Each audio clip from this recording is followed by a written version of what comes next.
Hi, this is Phil, and I'm here to tell you all about the Capes and Lunatics Patreon.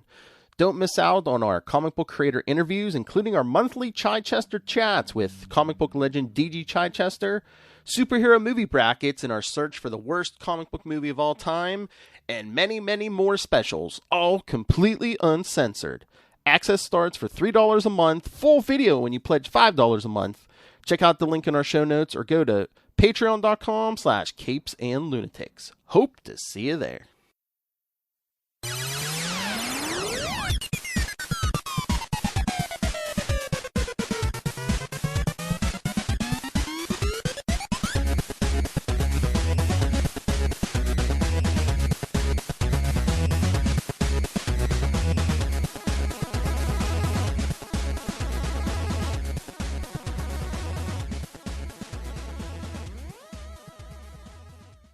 Hello and welcome once again to Superconnectivity. I'm your host, Charlie, the Professor Esser, and with me, as always, is my skinny rich friend. It's Maz. Hey, Maz. I am so glad to have you here. Welcome to Superconnectivity Reborn. We had discontinued Superconnectivity for a little while there. Nothing against it. We were just trying to work out what we wanted to have for content in the show. But the fans demanded we return. Well, actually, I demanded. And we are back, Maz. And I demanded it, and I am a fan. So there we go. So, for those for whom this is the first time listening to Superconnectivity, let me tell you what we're going to do. We're going to go everywhere and everywhen. Discuss whatever connects to something else. We will deal with the real world, with politics, with entertainment as it relates to politics. And we will then get into what is going on in all of our favorite genres, video games, etc. So, let's start off with the 800-pound gorilla in the room, Elon Musk's very own Twitter. I think he's going to pull it off. I don't know if he's going to make any money on it. Yeah, I don't know if that was the point. Yeah. I mean, that's the thing. It might end up getting there. Here's the thing, and here's the thing about Twitter that I think is one of these weird aspects of Twitter is it did not. It's like, I guess if you use Twitter a lot, and there are people who use Twitter a lot, it was a useful tool. But I think its actual user base was always much more casual, which I think causes problems when you're utilizing a system that is based off of rapid responses to everyone's stream of consciousness. It's a great way to get a thought out to however many people follow you. But if you're not being followed or retweeted, it's very hard to get this information out. And of course, one of the ways that got you follows was with your certified blue check, so people could follow someone who they knew who it was. And that was, of course, obviously Elon's first mistake. Making a blue check purchasable. I think he's experimenting. He's trying to find ways to make it a more honest experience so that you're not inundated with fake accounts or bot accounts, that there was a way to verify. And video games have been doing the same thing, like to combat cheaters and whatnot. Now you have to sign up through your phone. You have to create a certain account. And if you do this, then we'll be able to assure that you're not cheating, or that if you are, we'll be able to catch you. You'll be personally responsible. So, these are things that many things are struggling. Many industries are struggling with the advent of information being so readily available. Yeah, the problem is, and this is, I think, where the problem arises, is not having an infrastructure. This is effectively what I've learned in my life. That if you have an infrastructure, you can probably accomplish just about anything. But if you want to accomplish something without an infrastructure, you have to have a very good system in place. And I think where Musk has made some real missteps is that, yes, okay, verification as a service is fine, but not if literally anyone can do it. Yeah, and we'll learn more as we go. Do you know how many SpaceX rockets exploded before he got it right? And now it's unbelievably profitable. Do you know how much that costs to explode that many SpaceX rockets? No, but exactly. Rockets? But that's the thing. If not him, who? Right? Well, given that rocket technology is actually turn of the century science, I think a lot of people. He did. You can call it what you want, but I'm just saying. Well, yeah, and it takes mistakes to get there. You can't be afraid of making mistakes either. And I think if the aim is to get to somewhere better and not be like, oh, this thing is okay, it's moving along as it is. I know it has its problems, but we'll let it go and we'll let it fester. Well, no, the idea isn't let it fester. The idea is know what you're going to do before you do it. Yeah, and I think that's the same argument NASA made with him, saying, "Oh, you're going too fast, and we would never have our safety procedures as such that it takes us 8 years to figure out if something is ready to be tested, and then we test it. Right? We can't afford any mistakes." And he's like, "Yeah, I understand that because you're playing with people's money. That's a whole different ballgame. I understand that's what you have to do. I am not limited by those constraints." Right? So, well, actually, he was still playing with people's money. What the government worried about was playing with people's lives. And that is something that Elon Musk was maybe less concerned about, especially with unmanned rockets, And that's fair. That's fair to say if it's just money, because there were investors that were investing money in this.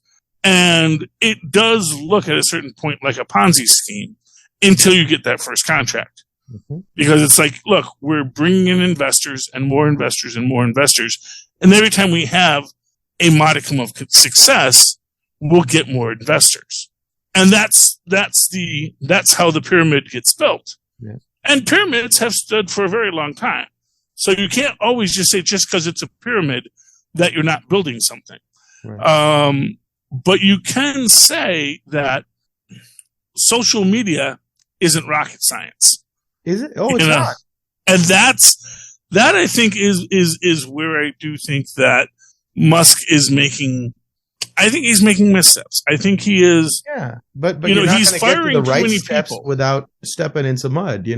No, because effectively. So, and this is the thing. He offered all of his employees 3 months severance, or a guarantee to work double shifts if they stayed. And it is, I've had really good jobs, but I have never had a job that if they told me I will give you 3 months severance to just go home today, that I wouldn't have taken 3 months severance. Yeah, but because then that means you probably didn't belong there. Or no, I think there's lots of jobs. No. See, this is a fool's perception of how things get done. And I don't mean to say you're a fool, but I am to say, if you think, so as an example, every janitor at Twitter, except they probably don't hire janitors. They probably have a janitorial service who just comes, that's the thing. It's like, it's all in how you structure it. But the fact of the matter is that he probably lost a lot of his best coders. Right. But coders, maybe you could say best coder, maybe they were good at coding, but ethically and philosophically, did they need to be there? Did they believe in the cause? Or, except what is the cause? The cause is getting rid of this idea that you can deplatform somebody. You remember that episode of Black Mirror where John had the world turned off? That's a made up show. I understand that, but novels are made up too, but they don't speak to the human condition at all. No, of course not. No, it speaks to the human condition, but I think it's important to note that Twitter isn't the human condition. Right, Twitter is a business because corporations were on Twitter and they were able to be very publicly called out in a really interesting way that hadn't existed before. People that considered themselves activists were able to have a large sway on the way corporations act, the way business was run, and people started getting canceled. And then people, in my opinion, got drunk with power and everything became a cancelable offense. And that dynamic was running wild. And so, except I don't think that is in any way true, observably. You're welcome to that. I mean, no, let's just be real. Let's be honest with you. Who has been canceled? Louis C.K., Gina Carano. Gina Carano is working. She has to work with people who can tolerate her Nazism. So she's doing Nazi films now, so that's good for her. That's what she wanted to do. And that's what I'm talking about. Immediately you jump to everybody's a Nazi, calling people names. No, not everyone, just the people that are Nazis. Okay. At a certain point, you have to acknowledge the banality of evil. Yeah, someone willing to call everybody a Nazi shouldn't be behind the tables at Twitter, deciding what people get to see, what people don't get to see. That kind of thing, I don't think anybody gave them permission to do. Well, first off, the people calling everyone a Nazi. So Gina Carano, okay. So to explain to you, and I don't want to relitigate Gina Carano, an actress who could have had the world at her feet if she did not decide that her ignorant opinion was more important than people's lives, who decided that having to wear a mask was as bad as the Holocaust. So, not what she said. Well, it's maybe what some people wish she said. No. Actually, let me actually tell you where she screwed up. She doubled down on it. Same thing that Louis C.K. did. Although Louis C.K. is making lots of money. Double down on their opinion. They doubled down on the fact that they did no wrong. And the minute someone says, I did no wrong, they probably did something wrong. But because expressing an opinion that other people disagree with, that deserves to have your livelihood taken away from you. And again, she's working. She's not working for a company that makes things that are mass consumed, because a lot of people don't want to consume. No, I think the activists were able to scare the corporations into doing these things because of the power that Twitter has and because of the power that the bots on Twitter had. I will disagree with you, but more to the point, it's this question because here's the real question, and I don't want to get bogged down into the politics of it, because obviously we're going to disagree on that. My real point is from a business perspective, from an engineering perspective, are the choices he's making the right choices for Twitter? And they're big, bold choices, yes. Yeah, but there's an argument to be made that the way it was running before wasn't right either. It was just as big a mistake as the mistakes he's making right now. But at least the mistakes we're doing now are exploratory, experimental. Except they're not experimental. That's the problem. He reversed the blue check policy right away. Yeah, but after he did it and cost exactly, that's money. What an experiment is. No, that's not how you do an experiment. First off, that's how you do experiments in science, in comic books. You don't wait for results and then change your methodology after results? No. You don't inject yourself with the serum, say, I sure hope this works. Because that's effectively what the blue check policy was. He injected himself.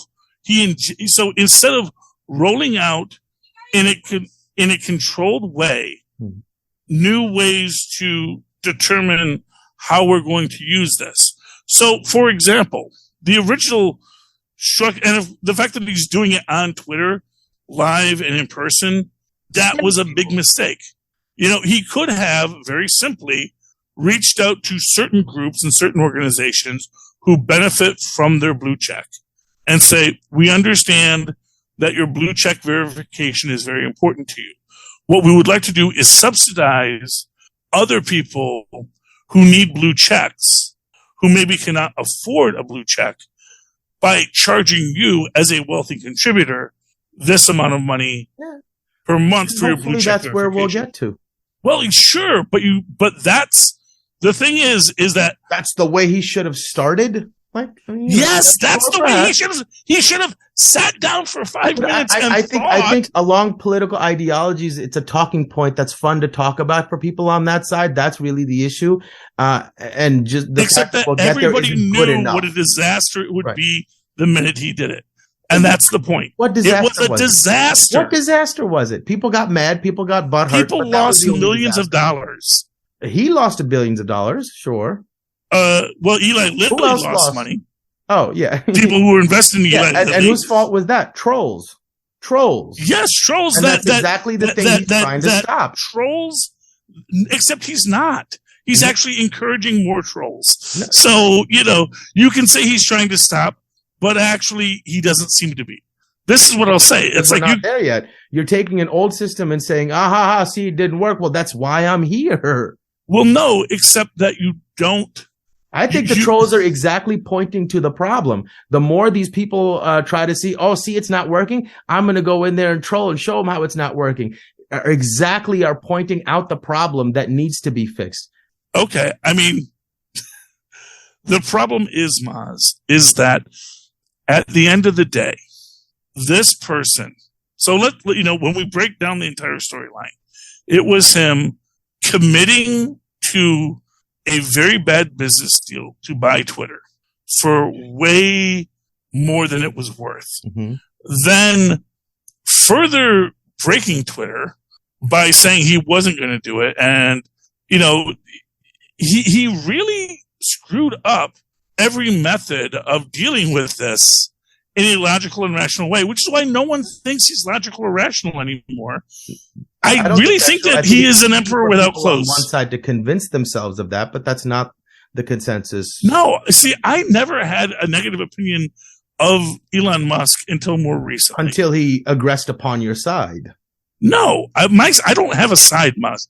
Musk. That's the thing. Oh, no, I call people Nazis because I am keenly aware of Nazism because that's my people. All right. That's my heritage. I know what a Nazi is.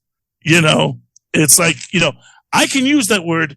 That's because that's a word we use. Okay. If you are a descendant of Nazis, you can call people Nazis because that's your people and that's where you're from. That's an N-word that I am very comfortable using based on my family history. What? I don't know, but it's complex, Tristan. But yes, your grandfather, as you know, served in World War II for the Germans, and was awarded an Iron Cross with swords. So you can do the math, but this is that group of people, the Nazis, are very much a part of my family history. So I always feel a very real and visceral reaction when I see things replay. Now, I am not saying Elon Musk is a Nazi. Far from it. I don't think he is. Elon Musk is a hyper-capitalist, which I think he would embrace. He is Randian. Absolutely. I think he would embrace that as well. I do not think he's a Nazi. As to Gina Carino, she's one of the nice Nazis. She's a person who is very comfortable. She's the kind of person who would be very comfortable talking about who controls Hollywood. And every time I hear who controls Hollywood, I get very mad because there may be executives, but I also know that there's a lot of wasps there too. The reality is, just because you work in Hollywood doesn't mean you're Jewish, doesn't mean you're Arab, doesn't mean you're anything of any of the groups that someone wants to bite at. Honestly, you're going to find a lot of them are, old money wasps who just are very invested in it. And likewise with every other aspect of the American system, where there is a WASP culture that is very strong and entrenched all throughout Wall Street, all throughout Hollywood, all throughout everything. And yet when it comes down to it, people focus on various comments are dangerous because there is a lot of history attached to anti-Semitism, and any sort of thing sort of can have repercussions for people that are Jewish. And exactly. So that's understandable. But certain things are understandably, at least in poor taste or dangerous or whatever. And that's one thing, but not everything is. And we have to, not everything is. We have to be careful with the amount of danger label we place on things, because then you lose credibility on a lot of other things. And that's where my gripe comes with being somebody who used to call themselves a liberal or progressive and be proud of it. Right now, it seems like the impression of people on that side are that they are emotional and not willing to look at things logically. And that in order to be nice to people, that we should be willing to overlook the truth of things. That's the impression people, and that's not a good impression to have. And let me give you the counter argument, because I come at it from the exact opposite perspective. I have always been proudly conservative. I'm a very conservative person. I think that things should be done in a structured and orderly way, that we should discuss it rationally and reasonably and come to a conclusion that is beneficial for all. And what I see from the people who have co-opted the word conservatism is this radical reactionaryism that is often very close to Nazism. Right. And I don't like the sides are switching. To me, I remember like in the late 80s or the 90s when it was the Republicans and the conservatives that wanted to ban rock and roll music or ban heavy metal or censor this or censor that. And that was actually Tipper Gore. That was Tipper Gore. You're right. But that wasn't the general consensus but whoever was on the side of that sort of thinking is who I've always sort of not been very trustful of. And what it is so, and there's two aspects to this, because there is the conservative reaction to newness, which is again some of my concern with Mr. Musk. Maybe I'm just too old fashioned to understand his brilliant thinking, which is a very real possibility. Hey, if it works, I actually think he's going to make it work. I think he's going to thread that needle and Twitter's going to come out better for it. That's my honest opinion, because I think he's betting on people not caring about the lack of personal service in the algorithm. I think that's what he's betting on. I mean, and call it personal service. I can call it like social engineering. No, I don't think it's. Here's what I'm saying. I think you're raising him up too much. No. I'm saying that the problem was there, and the problem that was there with Twitter before was the level of social engineering. No, I guess here's what I'll say. I don't think it was, because I don't think Twitter ever had the power that people thought it did. I think it very much so did. No, because I think what you're missing is this idea that Twitter could bring attention to something, right, that the New York Times then followed up on. And in the end, it is the New York Times or other entrenched media organizations. Yeah, no, but on the big stories, no one has any issues. Of course, those deserve to be brought to light on the real big issues. But that's the thing. I don't want to conflate the big issues with the non-issues and see them both in the same light. But it comes down to this question so many uneducated people willing to get like the glory from like catching somebody, that madness does run rampant in large crowds. And okay, but let me give you allowed the large crowd mentality to exist in everything. But let me give you the clear and obvious example, which is the actress who plays Shuri, who, much like Ms. Carino, made some statements that were seen as problematic, very similarly about the virus, about, what one needs to do, how, and Disney handled her well and basically said, listen, if you want to hold your spot here, you're going to have to understand that your public face can't say these things, because that's hurting the brand. That's hurting the company. That's where the problem comes, right? It's hurting the brand. And what are they? Yes. What metric do they use for hurting the brand is what happens on Twitter. No, what metrics they use for what hurts the brand is what is getting publicity. On Twitter, right? Exactly. No, not on Twitter. Not just on Twitter. There's other ways, because it goes to Twitter, to Facebook, to this, to that, to the other, to Mastodon. Right. Nobody's using Mastodon. Very few people using Facebook. Like, no, that's not where. Well, Twitter was the place what I'm saying is all the. Well, actually, first off, Lots of people are on Facebook. In fact, it's actually one of the most solid right, social media platforms on there. Where any of these boring old people ever took off. Well, no, but that's where they spread. And so this is actually where you have to understand the life cycle of it, because it comes in of all of these memes and these thoughts. You can start it on TikTok, but where they become actionable is through these hashtags on Twitter. Well, this is what I'm saying. That's where companies have to listen. Well, no, actually, not really, because if you're not on Twitter, here's what I'm going to say: if something trends on Twitter and no one cares, does it make a sound? Right, but there's too many people that are easy to lead and direct, and there's too many people that are running on emotion and not enough knowledge. You can say that about the January 6th people. You know, yes, I mean, absolutely. Okay, but what I'm saying is, you can say that about anyone, and I don't think you can say it's any political agenda. No. But it's dangerous when you say that we don't have a contingency of January 6thers on our side as well. That's my point, and we refuse to. So let's. I mean, if we want to get into January 6th, that gets into this most recent election cycle. I do want to talk comic books before we're out of this.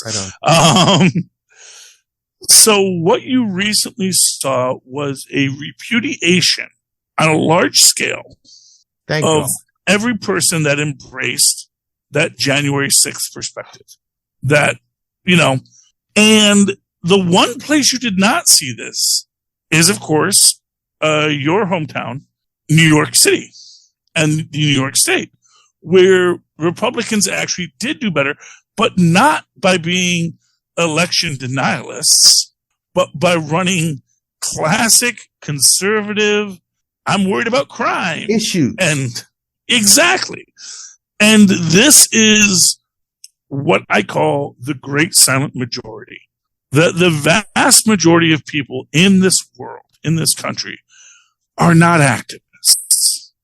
And this is a term that is associated with conservatism because it was first coined by Richard Nixon. Activism? To talk about the silent majority. Which is the opposite of activism. Oh. And it's associated with conservatism, but it's not. It's actually associated with the people that just don't care about whatever you're riled up about. They don't care if gay people can get married. They don't care if you choose to have an abortion.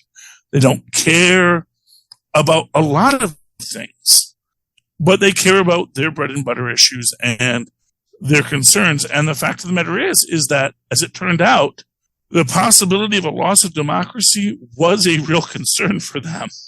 So when you play too far, you will make that silent majority rise to say, no, that isn't that conservative value that we enjoy. This is why I say I am not just a radical. That, but I think when you try to dismantle everything, people get scared. Mm-hmm. Right? When you try to dismantle the meaning of everything and you want to redefine everything, people get scared. And they want to say, we're going to hold on to whatever little bit of traditionality is left before you take that away too. Exactly. And if you're not careful when communicating with the other side, then that fear can fester and it can pop up in ugly ways. But we all have to be responsible for that. And we all have to take care of each other.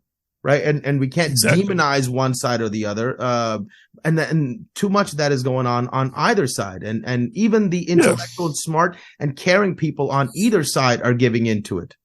Well, the problem is that, and this is the literal problem, is that there actually are Nazis. Right. On the Republican side. It's hard for half the people to take you seriously when you call everybody a Nazi. Now, except if you're totally cool hanging out with Nazis.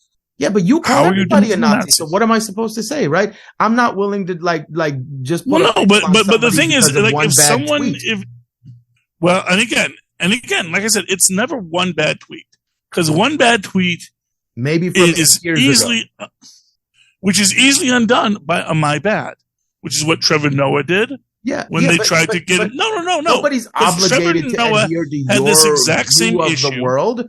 You know, it's like no, Maz. I'm telling you history. At the time Trevor Noah was made head of The Daily Show, people went through, found his 8-year-old tweets. They said, hey, he thinks all these things. And he said, yeah, those are dumb jokes I did when I was starting out in comedy and I was trying to get a rise out of people. I don't do those jokes anymore. That's actually not a very good joke. You can tell because I was a young, dumb kid when I said it. And he didn't double down. He didn't push to say, hey, how dare you take away my free speech? He said, yeah, no, I'm embarrassed by that joke too. And that's the thing. It's like, it's okay if you're embarrassed by the joke. It's okay if someone says, oh, you might not know this, but that image you use, that's from a white supremacist website. So while you may agree on the surface with that idea, there's a deeper point they're trying to make with it. And, and then if you say, I don't care because it's my free speech, then people go, well, maybe you should care a little bit about what you're putting your name on. If you don't care what you're putting your name on, why should we care who you are? Why should we have any love for you as a celebrity? Because celebrity is just about people loving you.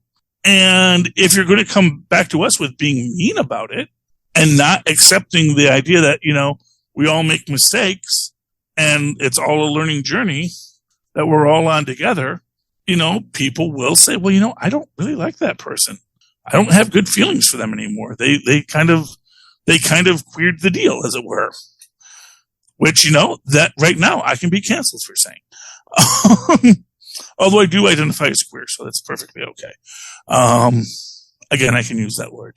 All right. But that's my argument on that. I do want to talk quickly about Iger and Chapek over at Disney. Bob Chapek, who I was very vocal about. Head at Disney? Well, he was the new head of Disney. Uh-huh. Now he's the old head of Disney. And Bob Iger, who was the old head of Disney, is now back being the head of Disney. Oh, wasn't he the guy that everybody didn't like? Well, I didn't like him. I don't know if everyone didn't like him. Wasn't he I worried about him because I felt that he didn't understand show business enough. Oh. And like I said, I kind of felt he was the second coming of Roy Disney, which is when Disney started having a lot of troubles. Although you can make a solid argument that what was happening under Roy and what was happening under Chapek, it wasn't pretty, but it was necessary because the systems had gotten too bloated. But if you go too far in the other direction, again, to get it into this idea, go too far in the other direction, it scares people too. And if you treat your actors and writers as cogs in a machine instead of a central part of what we're building, you run the risk of alienating the people that actually make your work good. And there is maybe this argument that came out that as they were building Phase 4, there were some missteps as far as storytelling that maybe wouldn't have happened under Iger's watch. Although one could say that this was all Feige's doing. So again, I don't know how much you can lay at Chapek's feet, but he made an easy scapegoat for that, for the people that didn't. So this whole expansion into like the magic realm or the cosmic realm, a lot of those were misfires, right? And then that's my thing. I think that just because something doesn't hit doesn't mean it's not important. No. I'm not saying, like, for the sake of the argument, I'm not saying that it was or whatever. Yes. But those are the misfires that they're talking about, right? Yes. I mean, that is exactly what it is. It is this. So here's what I will say. What has been happening in the last phase of Marvel? I don't know what phase we're on. I think it's 4. It might be 5. For all I know, we're in phase 32. It's fine either way. The current phase, which is ending with Black Panther, Wakanda Forever, is the phase where we basically revealed that everything was a lot weirder than we thought it was. That at the start of this, we thought the weirdest thing was a billionaire in an iron suit.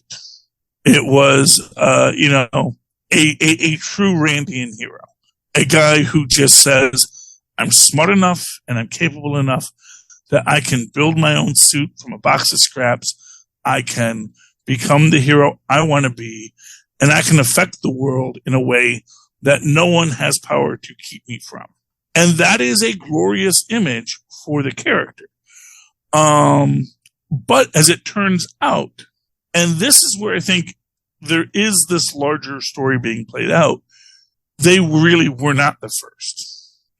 Because almost immediately after that, and before that even, with Ang Lee's Hulk, which has never been actively denied as canonical by Marvel, and now we're into this introduction of the idea of variants, so that, quite frankly, Ang Lee's Hulk can very much be the Eric Bana and the Ed Norton and then the Mark Ruffalo Hulk can all be tied in this line, going in the same way that Terrence Howard's existence does not negate Don Cheadle's existence. You know, that these are just changes, these are variants in the timeline, but that the history does flow.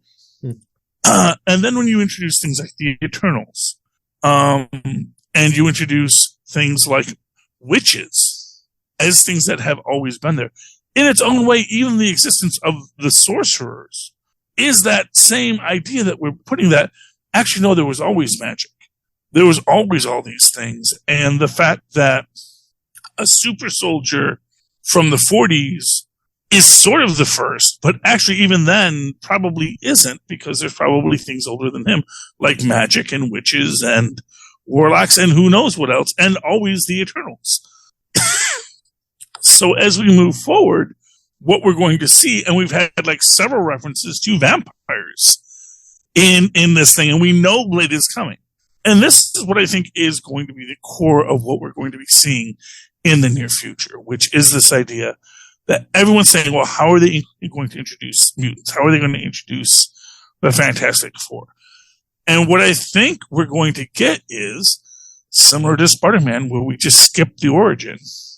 We're going to find out that all these things were there the whole time, you know, and that I think is why I think Secret Invasion is going to be very big, because I think Secret Invasion is what's going to bring the Agents of S.H.I.E.L.D. universe back into the fold. Expressly because the entire second part of Agents of S.H.I.E.L.D. was S.H.I.E.L.D. has fallen. There is no S.H.I.E.L.D.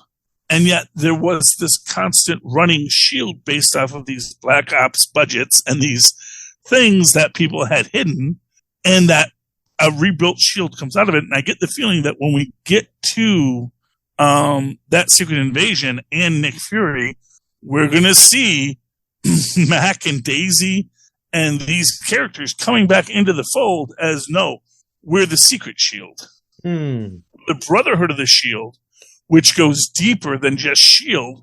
and is actually this much older organization that has always been here, trying to keep this world intact. And when it was infiltrated by Hydra, they hid all these things. Then once Hydra was destroyed, all these things started coming out of the woodworks. And suddenly there are all these mutants showing up, like Elilagra. I'm sorry? Namor. Well, Namor, but before him was the Eagle in She-Hulk. The Eagle? The guy with the sword who everyone said was a matador. Oh. I am not a that character is a mutant. And he basically fires electricity. That's his mutant power. And their choice to bring him in there as just, no, here's a superhuman with superhuman powers, and we're not even going to explain it. Because you notice that Man-Bolt gets an explanation. He is a lab he's a lab experiment gone awry. We know the origin of the Wrecker and the Wrecking Crew as Guardian construction tools. You know, there is a way that they are getting their powers. Who didn't get an origin was Elilagra, and I'm probably pronouncing that wrong, but it basically means it's Spanish for the eagle. However you say the eagle in Spanish.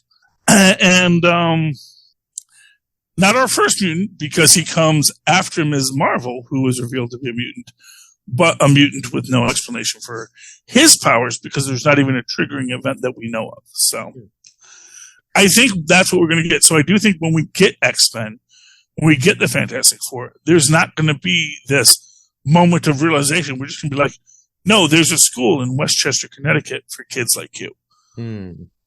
Yeah. And that's with the X-Men are. I feel like they took the pandemic as an opportunity to do some world building. And that's fine because it's going to help whatever we build towards later. And the other side of it is, personally, I thought a lot of it was a misfire. Like everything involving Doctor Strange has been just not believable and annoying and weird. Okay. But I do appreciate that they took risks. Right? They tried to tell wild stories, and I'm willing to give them that room. I won't blame them for taking risks that didn't pan out. And even as risks that didn't pan out, they were serviceable for the rest of the franchise and for everything else. So that's totally cool. And I love that they got so big that they had the ability to take these risks and be able to absorb some of the not so successful things and still have it be, something that feeds into the bigger story. And the mutants have me very excited. But I will tell you, watching Wakanda Forever, it finally felt like Marvel again.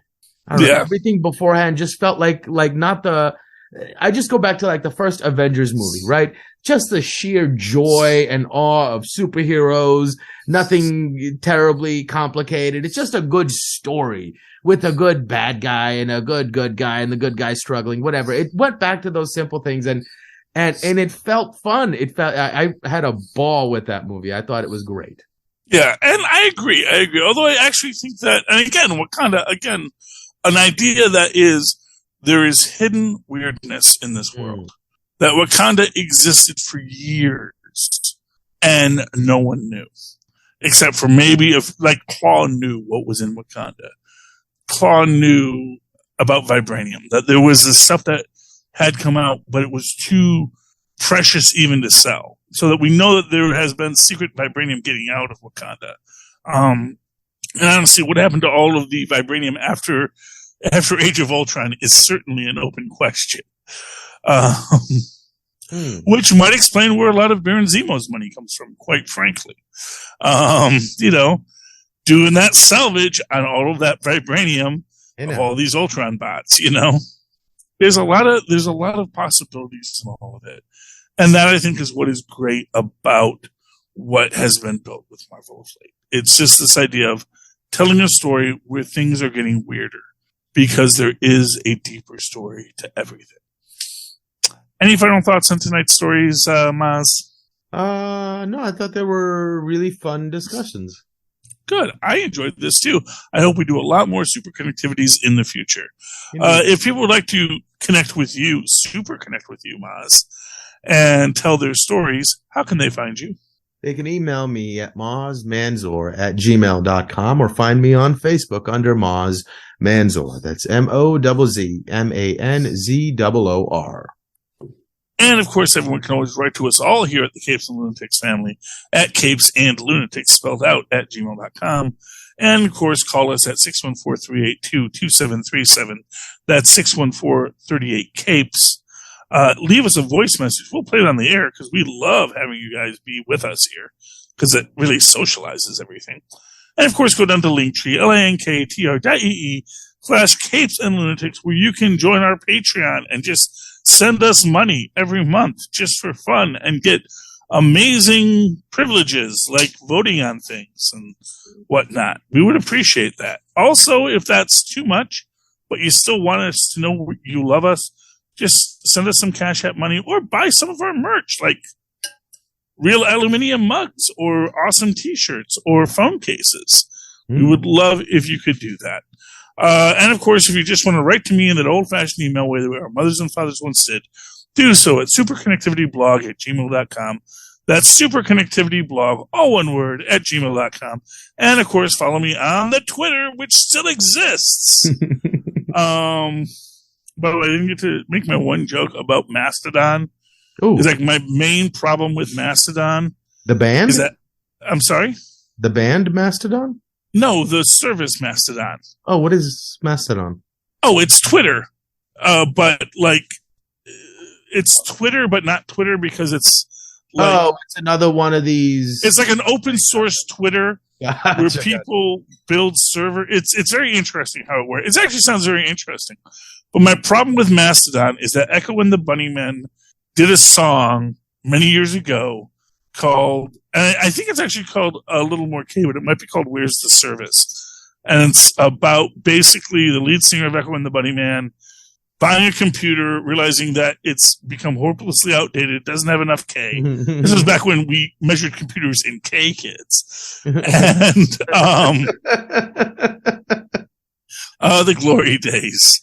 And, you know, he goes through all of this trouble because he wanted to buy an Oldsmobile, but he bought a computer instead.